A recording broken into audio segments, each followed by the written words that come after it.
रहे हैं जंतर मंतर में होने वाले प्रदर्शन की। आपको बता दें कि किसान नेता राकेश टिकैत दिल्ली रवाना हो चुके हैं।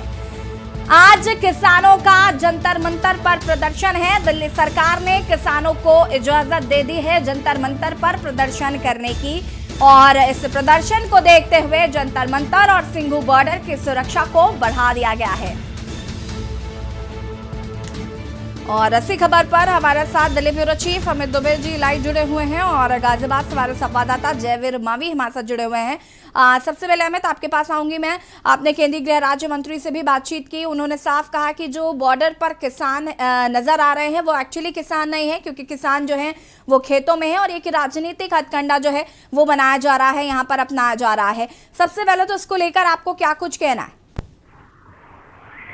देखिए, सबसे बड़ी चीज कि दिल्ली पुलिस ने प्रदर्शन की इजाजत दे दी है। किसान जंतर मंतर आ रहे हैं, लेकिन जंतर मंतर वही जगह है जहां किसान पहले दिन से बात कर रहे थे। किसान कह रहे थे कि उन्हें जंतर मंतर या रामलीला मैदान, दो जगह थी जहां पे किसान प्रदर्शन करना चाहते थे। उस समय दिल्ली पुलिस ने ये इजाजत नहीं दी थी और किसान जो है, किसानों को जो परमिशन दी गई थी आंदोलन की, वो दिल्ली का बुराड़ी का मैदान दिया गया था। और ऐसे में किसान वहां पे जाना नहीं चाहते थे, जिस वजह से सिंघू बॉर्डर की बात करें, टिकरी बॉर्डर की बात करें या गाजीपुर बॉर्डर की बात करें, तमाम जगह पे किसान लगातार किसानों का प्रदर्शन चल रहा है। इसे लेके जब बीजेपी नेताओं से हमारी बात हुई, अब से कुछ देर पहले बीजेपी राष्ट्रीय अध्यक्ष है किसान मोर्चा के, उनसे हमारी बात हो रही तो वो कह रहे थे कि सरकार पहले ही दिन से कह रही है कि किसान एक जगह आके दिल्ली में प्रदर्शन करें, लेकिन वो जगह जंतर मंतर होगी, ये बात कहने से कहीं ना कहीं गुरेज कर रहे थे। और अब 200 लोगों की परमिशन मिल गई है तो जाहिर तौर पर किसानों को एक प्लेटफॉर्म जरूर मिला है। और यहाँ पे किसान किसान संसद की बात करें, किसान संसद भी लगा सकते हैं, लेकिन तमाम, अगर हम केंद्र सरकार की बात करें या बीजेपी नेताओं की बात करें, वो इसे राजनीतिक स्टंट के अलावा कुछ नहीं मानते। उन्हें पता है कि तमाम राज्यों में चुनाव होना है और जो महत्वाकांक्षा है खासतौर पे किसान नेताओं की, वो राजनीति को लेके है। और खासतौर पे राजनीतिक महत्वाकांक्षा की वजह से लगातार इस तरह की चीजें चलाई जा रही हैं। 2022 में तमाम राज्यों में चुनाव होना है। खासतौर पे अगर हम बात करें तो यूपी, उत्तराखंड और पंजाब, 3 राज्य हैं जो कि न सिर्फ किसान आंदोलन से प्रभावित हैं, बल्कि 2022 में इनमें चुनाव भी होना है। तो ऐसे में अब किसानों को जो जगह खासतौर पर जंतर मंतर मिली है, 200 लोगों को परमिशन मिली है कोविड की वजह से, बसों में ये लोग आएंगे, 11 बजे से प्रदर्शन चालू होगा। लेकिन कहा जा सकता है कि पार्लियामेंट और जंतर मंतर की दूरी बहुत ज्यादा नहीं है, महज 300 से 400 मीटर या 500 मीटर मान सकते हैं डिस्टेंस है, और इस डिस्टेंस पे किसान बैठे होंगे। लेकिन सरकार अब भी वही बात कह रही है कि सरकार के ऊपर किसी भी तरह का दबाव नहीं है। तीनों कृषि बिल जो है वो किसानों के फेवर में है। सरकार किसानों के हितों की बात कर रही है और इसके लिए सरकार को कोई भी राजनीतिक एजेंडा नहीं नजर आता। जी आप बिल्कुल, कहीं ना कहीं जिस तरीके से हम देख रहे हैं अमित की, लगातार जो किसान हैं वो अपनी मांगों को लेकर डटे हुए हैं, बॉर्डर्स पर भी जो आ रहे हैं, लेकिन कहीं ना कहीं सरकार भी इस बात को बिल्कुल स्पष्ट कह चुकी है, लेकिन किसान भी कहीं ना कहीं इस बात को स्पष्ट कह ही रहे हैं कि जब तक बिल वापसी नहीं होगी हम घर वापसी नहीं होंगे। और देखना होगा कि आगे क्या कुछ इसमें निकलता है। फिलहाल जयवीर हमारे साथ लगातार जुड़े हुए हैं। जयवीर, आपसे जानना चाहेंगे गाजियाबाद में भी के क्या हालात देखने को मिल रहे हैं? सिंघू बॉर्डर में जो है वो सुरक्षा बढ़ा दी गई है, क्योंकि जिस तरीके से आज किसानों का प्रदर्शन शुरू हो रहा है जंतर मंतर पे। देखिए, ऐसे मैं बता दूं कि 26 नवंबर 2020 से किसान आंदोलन चल रहा है। जी, किसानों ने शुरुआत में ही कहा था कि वो दिल्ली में अपनी मांग रखने के लिए प्रदर्शन करना चाहते, चाहे जंतर मंतर या फिर रामलीला मैदान पर उनको जगह दे दी जाए, प्रदर्शन करने की अनुमति दे दी जाए।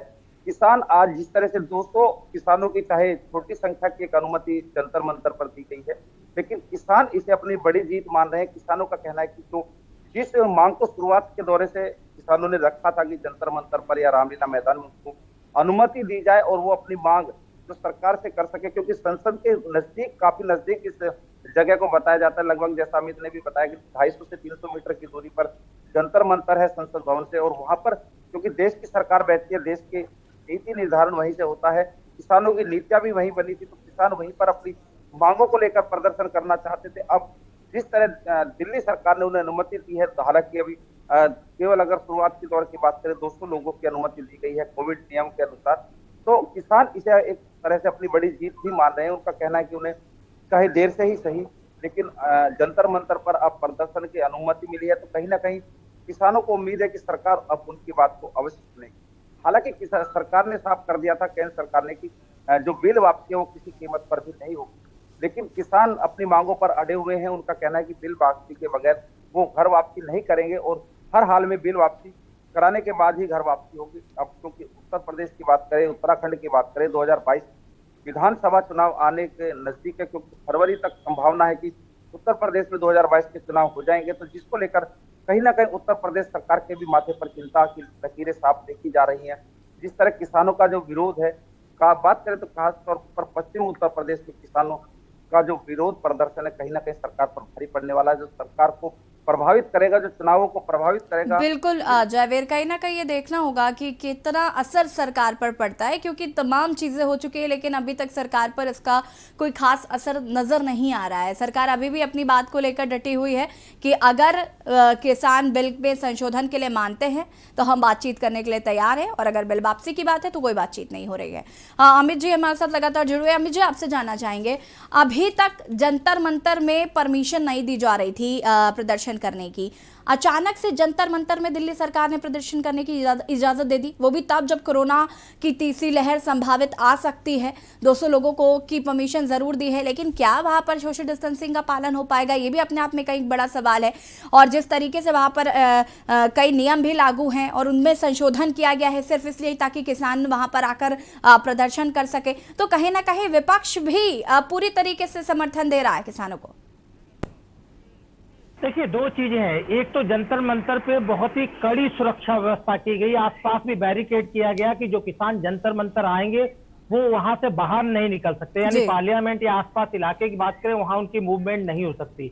दूसरी बड़ी चीज एक ये भी माना जा रहा है कि किसान चूंकि लगातार प्रदर्शन कर रहे हैं, जब से प्रदर्शन शुरू हुआ। अमित जी, आपको यहाँ पर हम रोकना चाहेंगे, किसान नेता राकेश टिकैत जी हमारे साथ जुड़ चुके हैं। राकेश जी, बहुत बहुत स्वागत है आपका के न्यूज में।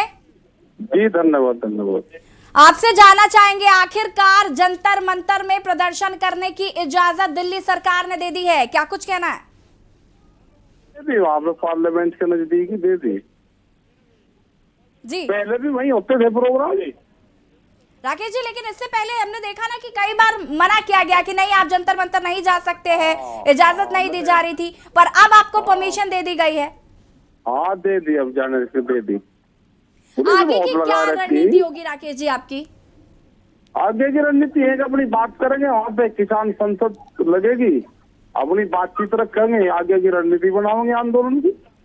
हर रोज जब तक पार्लियामेंट सेशन चलेगा जी, तब तक 200 लोग वहाँ पे रहे। जी राकेश जी, आपसे जानना चाहूंगी मैं ये भी कि जिस तरीके से आपने कहा कि हम किसानों की संसद लगाएंगे और पार्लियामेंट तक जाएंगे, कुछ किसान जो हैं वो रोज पार्लियामेंट तक जाने की कोशिश करेंगे, हालांकि सुरक्षा के भी भारी इंतजाम किए गए हैं, तो इससे किस तरीके से आप इसको किस तरीके से देखते हैं? नहीं, वहाँ तो नहीं जा रहे हो, तो जो जंतर मंतर होता है वो पार्लियामेंट ही होता है, आंदोलन करने का एक स्थान है वो, अपनी बात कहने का जी, तो वहाँ तक ही रहेंगे। राकेश टिकैत जी, हमारे केंद्रीय गृह राज्य मंत्री से भी बातचीत हुई अजय मिश्रा जी से, उन्होंने कहा कि जो बॉर्डर्स पर किसान है वो किसान नहीं है। इस बयान को आप किस तरीके से देखते हैं? उन्होंने कहा कि राजनीतिक हथकंडा अपनाया जा रहा है क्योंकि चुनाव होने। कितना कहा है? अजय मिश्रा जी केंद्रीय गृह राज्य मंत्री हैं, उन्होंने हमारी उनसे बात हुई तो उन्होंने कहा कि जो बॉर्डर्स पर हैं वो किसान नहीं है, किसान अपने खेतों में है। तो कौन है वे यहाँ पर बॉर्डर पर बैठे? तो किसान है, खेती करने वाले लोग हैं सब, इनकी फसल सस्ते रेट में बिक रही हैं तो सब। जी राकेश जी, 15 अगस्त भी आने वाला है, क्या उसको लेकर कुछ रणनीति बनाई है आपने? क्या रहा? 15 अगस्त आने वाला है। हाँ, 15 अगस्त पे तो झंडा फहराएंगे ही, 15 अगस्त पे तो सारे बॉर्डर पर झंडा लगाओगे हम अपने तिरंगे। राकेश जी, लेकिन कहीं ना कहीं 26 जनवरी को जो हिंसा हुई वो पूरे देश को आज भी याद है, तो कहीं ना कहीं उसको लेकर आपको नहीं लगता कि मुश्किलें हो सकती हैं कि आपके आंदोलन को कई और जो अराजक तत्व हैं वो सहारा ले सकते हैं, वहां पर हिंसा हो सकती है, ऐसा कुछ हो सकता है? देखेंगे कौन कौन करेगा हिंसा फैलाने वाले को, तो देखेंगे हम कहाँ है, उनकी तो तलाश है, हमें तलाश रहेगी हमें। जी राकेश जी, लेकिन जिस तरीके से आंदोलन लगातार जारी है और सरकार लेकिन कहीं ना कहीं इस बात को लगातार कह रही है कि सरकार पर किसी तरीके का कोई दबाव नहीं है, तो आपका अब ये जंतर मंतर जो प्रदर्शन है इसका आपको क्या लगता है कितना असर सरकार पर पड़ेगा? सरकार को दबाव महसूस होगा? हाँ, होना तो चाहिए दबाव महसूस। क्या किसान यहाँ पर बैठा हुआ है शांति से, तो ये दबाव नहीं है। इतनी बेशरम सरकार तो नहीं होनी चाहिए कि दबाव महसूस कर रही हो। राकेश जी, आपसे एक आखिरी सवाल मैं ये जरूर जानना चाहूंगी कि सरकार लगातार इस बात को कह रही है कि अब हम कृषि कानून बिल में संशोधन करेंगे लेकिन हम बिल वापसी बिल्कुल नहीं होगी, और आपका ये साफ कहना है कि जब तक बिल वापसी नहीं तब तक घर वापसी नहीं। इतने दौर की बातचीत हो चुकी है, इतने दौर की वार्ता हो चुकी है, लेकिन वो अभी तक बेनतीजा साबित हुई। तो कहीं ना कहीं सवाल ये उठ रहा है कि आखिर कैसे बनेगी बात? अगर आप दोनों एक ही बात पर अड़े रहेंगे तो कैसे बनेगी बात? देखो, किसान था, है और रहेगा जी। सरकार नहीं थी, है और नहीं रहेगी। मिल जाएगा समाधान, तो हम कह देंगे कैसे निकलेगा। जी हाँ राकेश जी, क्या लगता है आपको कि ये आंदोलन अभी कितना और चलने वाला है? ये जब तक सरकार नहीं मानने जब तक चलेगा। ये बिल्कुल आपने निश्चित कर लिया है? हाँ, निश्चित कर लिया हमने तो।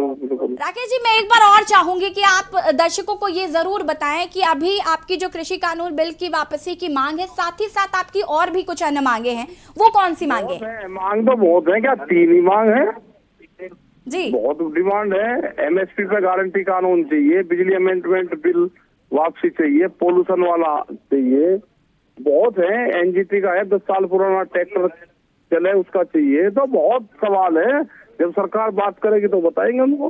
राकेश जी, मान लीजिए कि बिल वापसी के लिए सरकार नहीं मानती है, लेकिन एमएसपी में कानून बनाने की बात जो है वो लगातार सरकार कह भी रही थी, और अगर मानती या फिर और जो आपकी मांगे हैं अगर वो मानती है तो क्या कहीं गुंजाइश है कि आप मानेंगे? वो और कोई बात नहीं अभी मान लीजिए, अभी कह रही है इस पे कानून पर बात करेंगे पहले, उसके बाद दूसरी चीजों पर बात करेंगे। जी राकेश जी, बहुत बहुत शुक्रिया के न्यूज से जुड़ने के लिए, बहुत बहुत धन्यवाद। और ये लगातार हम आपको तस्वीरें दिखा रहे हैं, जंतर मंतर की ये तस्वीरें हैं। पहुंच चुके हैं किसान जंतर मंतर। आपको बता दें कि प्रदर्शन शुरू हो चुका है किसानों का। हमारे साथ किसान नेता राकेश शिकायत भी जुड़े हुए थे, उन्होंने साफ कह दिया है कि जब तक बिल वापसी नहीं तब तक घर वापसी नहीं। और इसी खबर पर लगातार हमारे साथ अमित दुबे भी जुड़े हुए थे, जयवीर मावी भी जुड़े हुए थे। आप दोनों का बहुत बहुत शुक्रिया तमाम जानकारी देने के लिए। और यहाँ पर वक्त हो गया एक छोटे से ब्रेक का, जल्द हाजिर होते हैं।